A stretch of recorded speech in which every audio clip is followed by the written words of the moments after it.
La bellezza esiste già e quindi andrebbe scovata, rintracciata, stanata. Però c'è una bellezza da inventare continuamente in ogni epoca, ogni giorno e quindi sì, è una sorta di semina perché insomma, per avere un raccolto bisogna possedere almeno le prime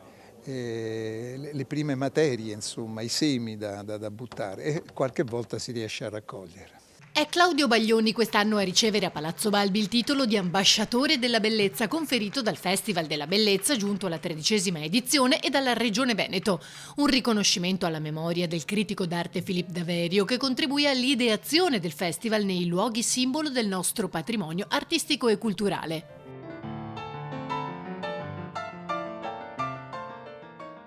Baglioni sarà protagonista del festival con i 2 concerti d'apertura Grand Tour La vita è adesso in piazza San Marco il 29 e 30 giugno e racconta come la sua prima esperienza in città, al Lido di Venezia agli inizi della carriera, non fu proprio tra le migliori. È normale che sia così, è persino bello,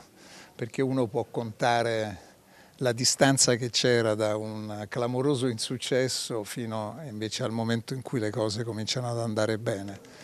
E questo è un motivo di vanto, è in tanta incertezza che ognuno di noi può avere anche nel cammino della vita, guardarsi indietro e dire, beh, vedi, però ero quello che già alla seconda canzone veniva buttato via giù dal palco,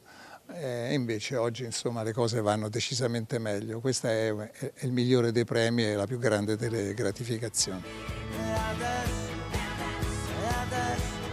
Un artista che riesce a unire le generazioni, spiega il governatore Stefani, che porta nel cuore una canzone in particolare, La vita è adesso. È una canzone che mi è stata dedicata al compleanno dei 17 anni da una ragazza del liceo e quindi conservo ancora la lettera con me, che è dall'altra parte. Eccola qui, scritta a penna quando non c'erano i social network, copro il nome perché è giusto,